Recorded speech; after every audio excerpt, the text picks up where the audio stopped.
Okay, here we are, the morning of January 1st, 2022, Happy New Year. on the Galician homestead. Woo! Looking right into the sunrise, although it is actually well after 10. Wanted to give a full tour of the homestead, an idea of kind of what we've done, what we're doing, and what we will be doing in the new year. Now we And are here at about the 3-month mark after moving in, just over 3 months. so what you have here is what we call the side yard workshop. The red building is the panaderia. It has a bread oven in it. And then in the immediate front area, you've got a well, which is one of our wells on the property. This one is one that we would use with a bucket. It does not have a pump currently installed. Since we moved in, we removed the gate to give a little more openness to allow our neighbors easier access to come and see us. We've also started trimming this tree, which is, I'll turn it, give you a little bit of dizziness, but that tree is coming down, and that's because it blocks a lot of light. And we want to be able to open up this space here on the front so that the home itself, which is there, has a little bit more, we're a little bit better getting sun into that, Into the kitchen. into the kitchen right there. So we're going to take you through a tour and show you a little bit about what's going on, what's happening on the homestead.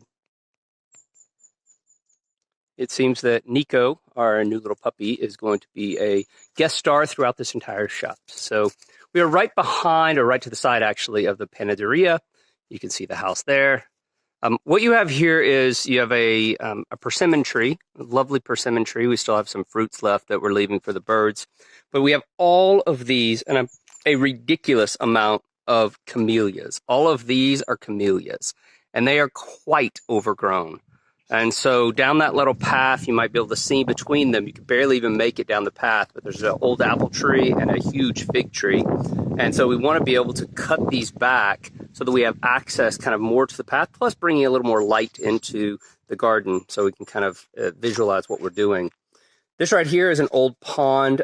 We don't know what we're going to do with it exactly, but we don't want to get rid of the concrete and just throw it out into the landfill. So we'll probably repurpose it as... I think it should be beds. Beds. We'll turn it into beds where we can actually grow some, probably a kitchen garden, just some lettuce and kale, so we can just pop right out and grab it.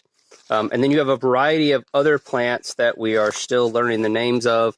I know this is a bottle brush plant and a few others, but a lot of this is just going to be maintenance. So we're not really going to be planting a lot in this year, right in this space. Although in the front of the house, we're going to put a lot of beds filled with planters. They're going to have all of our herbs. So we already have rosemary and thyme on the property, but we're going to be adding a variety of others that we use quite a bit so that we have them right outside the kitchen.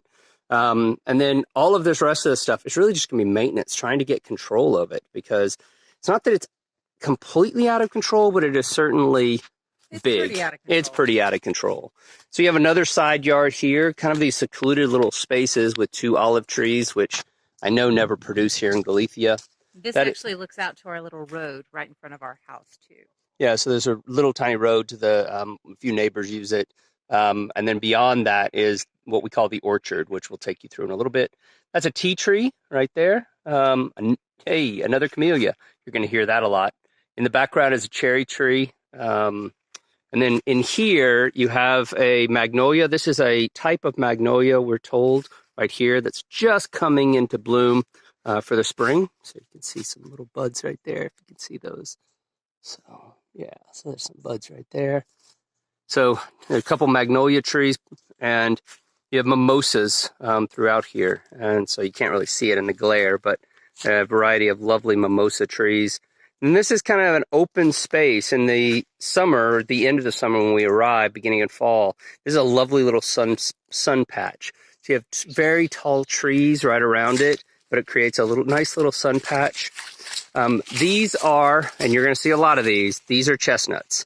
We have a lot of chestnut trees on this property. So as we wander through here, there's a fig tree, which I don't even know if it's producing, but that's kind of what I know that's what this tree is, but we haven't seen any figs on it. And then some old apple trees. So one here that is crazy. It's actually growing along the ground. Look at that. Isn't that nuts? Completely crazy. And a couple more. Those are apple trees. Everything. Those two big trees you see there. A large. I can't remember the name of that plant, but it is from New Zealand, and it is enormous. And there were huge flower stalks on it just a couple of months ago, and I cut all those down and trying to cut it back and gain control, which pretty much is the theme of this entire space. So right here, another apple tree, but this space here on the back is kind of southeast facing. And so what we're going to do is we think we're going to put the chickens, is that right? Yes, the chickens. This is the back of the workshop, just for Oh yeah, for reference. So you can kind of see these we've just put these cement blocks that we found just on the ground, just to kind of give a sense. We're going to have to take this apple tree out, which is not a big concern because it is significantly overgrown, and the entire inside has been hollowed out and is rotten. And so better for us to take it down than for wind and land on top of the workshop, so we can control that a little bit. So we're thinking about a 3 meter by 3 meter coop here that we would originally just have a run attached to it, but then eventually we'll fence in this whole space so they can have full reign and go wild. Isn't this like chicken paradise? This is chicken paradise, I think. And we've got some nice coverage so they get shade, but more importantly, so they can be protected from the hawks. So we have a lot of hawks and eagles here, and so we have to be really careful that they don't get eaten up. So as we continue, you'll see that there's just a lot more growth, a lot more camellias here along this line here. So, and then I've already started planting a number of trees. So you see that there's a plum tree here, and I'll take you through some more. This pine tree here, we think we're going to relocate, and that's primarily because it is right in the middle of all of this, and it will grow quite big. And we don't want to be blocking that much sun and lose all the space that it will take up. So we're thinking we're going to try to replant it on the edge of the property. Okay, we have just kind of come from this space here where that pine tree is and turned, and this is a little, I believe it's a little apple tree. I'm almost positive that's what I brought down. And then we've got some pears. And I'm actually not sure what the one on the right is, but we will find out soon. And then this space here, so where you see all this, there's some way overgrown roses. And one of the common themes of this house is camellias and roses. There are a lot of both. I mean, dozens of rose plants. They're everywhere. And so I need to get control of them. This particular bed, though, we are going to pull out the roses and pull out the things that are growing in here, the grasses, and turn this back into a raspberry. Because where the chicken coop is going, there are a bunch of raspberries. And so we want to replant them here because I think it'll be a really good space facing east. They'll get nice morning sun and then blocked from more of the afternoon harsh sun. Well, I say harsh sun in Galicia, but you know what I mean. So here we are. We're coming around now. This is the workshop, which I'm not going to look inside of because it's a disaster. Still working on it. So now we're at the side of the house into this side yard area. You're looking at a plum tree that I've already cut back quite significantly because it was growing up. I'm still wondering about cutting those last two, mainly because I've taken a lot off. Over about 30% of what they recommend, so I'm not really sure. What you see here, and you're hearing Nico because he's upset because he wants to get into the compost because it has all kinds of good and yummy goodness. So I'm giving you an outsized tour. So you see Betsy sticking in her head into the frame. So in the distance, you see our land, which I'll go and do a closer tour. But this closer space is actually lovely. There's a lot we can do with it. This is the old patio, which, well, it is a patio, will be a patio in the future, but it was covered in wisteria, which was beautiful, I'm sure, in the spring. But the problem is that such a patio, wisteria becomes very aggressive. And it had grown into the wall itself when it was starting to pull out the mortar. And that seemed like a bad idea. So we cut it right back, and we're going to construct a enclosed patio with windows and doors out, and it'll be really lovely, and then even add a door into the house. So in the back, you see that red building. That is where the boiler was, or I guess still is, but we've moved to a pellet stove. So that is, we're going to use it for storage as well as for putting our freezers. Yes. So you see yet more pine trees. I've started a little fruit tree guild with a nectarine here, if you can see it. in this little space. I've got the nectarine already planted and 2 blueberry bushes, which you probably cannot see. But this will turn into a little guild just to start practicing with the idea. So our dog Nico has already found all the paper and cardboard underneath and has started pulling it up. He is a helper. So then as I swing around, you'll see some plants that are not really native to here at all. So you've got the palm tree that's here, which is quite funny, I think, to see that here. And then even more, this particular, another type of pine tree that we have.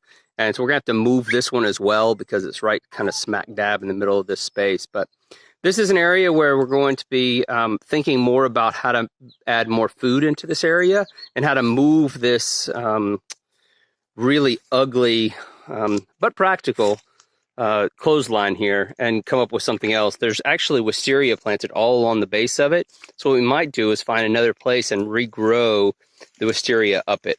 Not sure yet, but that's the side yard. Okay, here we are on the edge of the land. So this is a space that is a little bit in progress. Well, it's all in progress, but this is really in progress. So what you see is the beginnings of a compost station. So I'm waiting on the more pallets to arrive so I can finish building that. And you can kind of see marked out what is going to be the greenhouse.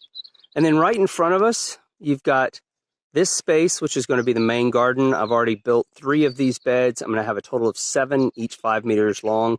So it gives us 35 meters of growing space here in the main garden. In addition, we will have a couple of permanent beds kind of in the back, and those will be for things like asparagus and strawberries. And then over here, I'm going to experiment a little bit right in front of these branches. I'm going to experiment a little bit with some hugelkultur beds. So you can see I've also got some fruit trees planted. So we've got a cherry tree, and over here as I swing you to the right, I don't know if you can see it in the sun, but there is another cherry tree and a plum tree out there. The first part, everything beyond there is land that is rented. We've rented it out.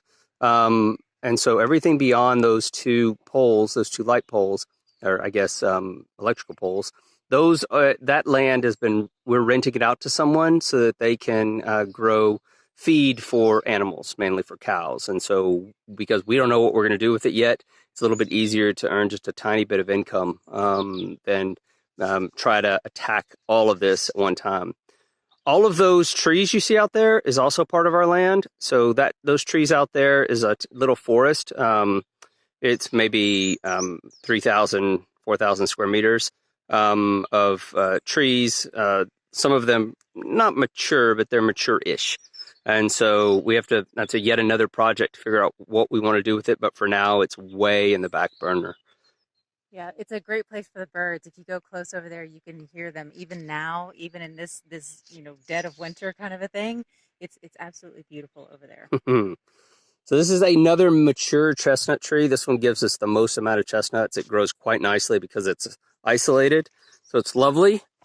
And here you can see in the frame, the middle distance is Betsy's shit mountain. Shit mountain. So this gives us the manure that we get. We got it delivered about a month and a half ago, and so it's slowly breaking down, composting, and then obviously that's what we are putting on top of these beds, just preparing them. Nico's second favorite spot behind the compost. So because he loves to go in there and eat everything that's in there. Yeah. Okay, here we are underneath the beautiful chestnut tree. There's our neighbor's farm. They have a little dairy farm. And looking back towards where we just were. So all of this land, basically everything that you see out to that line, you see, it's a little hard to see, but that line of trees right there, which runs along the edge, all of that is our property. And then it runs all the way to those trees in the distance. And then you get to our house. So what you see here are some fruit trees that we've planted. So again, I think we have an Asian pear. We've got a couple of more plum and cherries.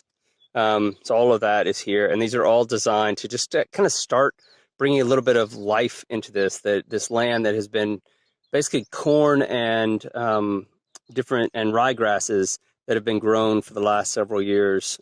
As many as 30 years, we understand. it has been grown out there. And so we want to basically bring some other life and food for us rather than just food for animals. You can also see a lot of the work that Warren has done already in trimming all these trees. You see all of these bunches of tree limbs. Yeah. And the original spot we thought that we were going to have the compost, which is now Yep. just overgrown with tree limbs. But there's been a lot of tree trimming done. A lot of tree trimming, and we've begun to chip that up in order to create the wood chips that you might have seen earlier around the nectarine fruit guild. Yeah, I never thought we'd be wood chipper people, but Wood chipper. We're wood we're chippers. wood chipper people. So, do you know what we want to do with this place yet? All this land? Well, we're going to have some animals.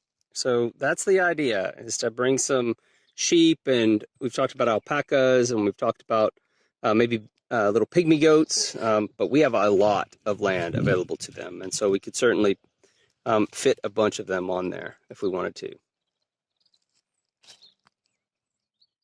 Okay, here we are at the outer corner of the property. We're standing next to the little road, and we're sweeping around. You can see the house in the distance and going all around. The land looks a whole lot bigger from here. A little bit overwhelming. But this berm here with all the trees is what Warren was talking about earlier, that delineates the property line between us and our neighbor Augustine, who doesn't actually live there. He just comes in and takes care of things every once in a while. But on our property over here, in the corner closest to the house, you can see we've got all that hedge that goes alongside, which is kind of nice because it separates the what I would call the yard part of the house with the outer land.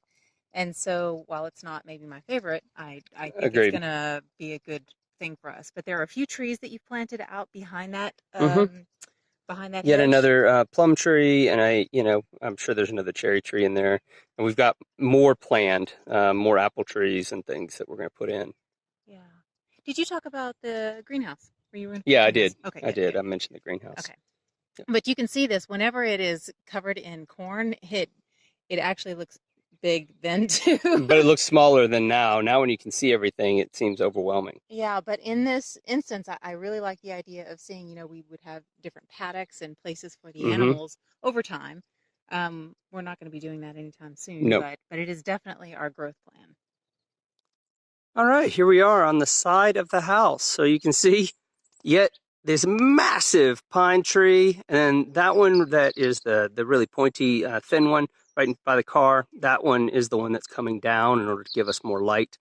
But this little space is also another cute little area in the house with a variety of trees, a little bit of bamboo. We've got yet another chestnut tree, an oak in there. And then right there in the frame, in the center of the frame, it looks like it's leaning over, but that is a guayaba. So it makes a lovely sweet and sour fruit, maybe a little more sour than sweet. Great, we've heard, for jam. So we had quite a few of them this year, but it needed to be trimmed up. So I've trimmed that up, done a lot of pruning, and gotten it ready. Kind of an interesting situation here that our house is facing sideways from the road.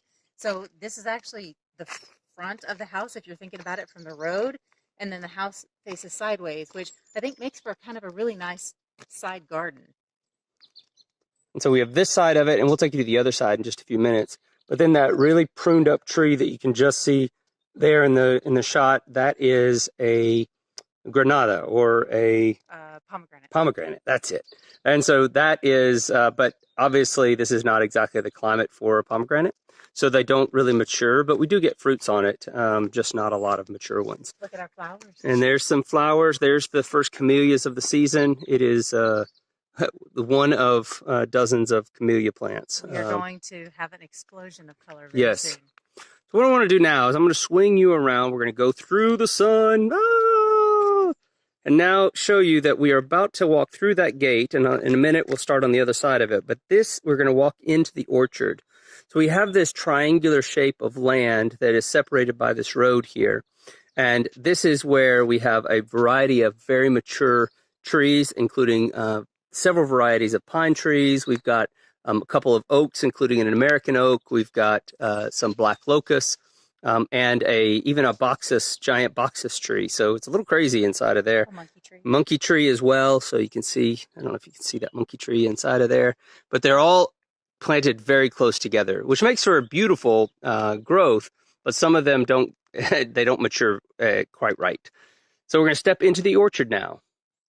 All right, here we are in the orchard, or at least that's what we call it. But you can see the house in the distance. That's that little white fence that we were on the other side of a minute ago. So what you have here is a variety of trees. So there are mostly apple trees. There's cherry. I know there's at least one peach tree, fig, chestnuts, and then around the edge, you have a variety of non-fruit bearing trees other than the bushes, which the entire thing is overwhelmed with blackberries. And blackberry control, I guess, if you can call it that, is going to begin soon, trying to just kind of cut them back a little bit. This is where the majority of our apples are. So I think we have maybe on the property 10 to 12 apple trees in total. I All think right. so, yeah. Yeah, of an astonishing variety. So it's actually quite nice to make. We've been making applesauce with them, and next year we'd like to make maybe some cider, and obviously a variety of good apples just to eat. There's a lot of variety throughout the house, throughout the land, other than camellias and roses. There's a lot of those, but everything else is good variety. Yeah, huge variety. There's a lovely space with some really nice mature trees, and they just need. I've already started, as you can see on the bottom. I've already started kind of pruning them as this year. It'll take multiple years to prune them because I don't want to take off too much at any one time. So you can see a whole bunch. It looks like a disaster area where I've just left all the branches, but just trying to get them pruned while they're dormant. And then I'll come back and clean everything up and get everything looking a lot nicer in time for spring. So here we are in the very front of the house. We've got this tiny little pond with a toad that apparently he shoots water into the pond. But right now we're just considering getting rid of it because we don't know that we want to have that much water out here. We already made that decision. Yeah, so I'm being told we've already made that decision. The trees are beautiful. We're right next to that camellia. I'm going to walk you through underneath this enormous pine tree. Hopefully the lighting will be good enough. So you've got a little cluster of bamboo here, which is lovely, makes a nice screen. And then obviously there's the house, and we'll take you through that side yard. This is kind of a groovy little path. There's a bench back there underneath that tree. You can sit and enjoy. So as you walk, you can see car, which is less exciting. And now we're back to the front of the house. So here we are back to the very beginning where we started this whole wonderful and crazy tour. All right, and here we are at the other side of the house. So again, walking through this gate that we just saw, this area was overgrown with roses. And I say overgrown because it just was a mess and a cluster of roses. And I pulled down those and took down the last arch with an aim towards opening this up a little bit and kind of turning this side yard into more of a space that we can use rather than it being completely blocked off and the inability to go through it. So we've got some planted here along the side in amidst some of the roses that are still left. We've got a variety of, I don't even know what these are yet, but they are bulb plants. So we'll find out what they are in a couple months. And what you have is a variety of kiwi.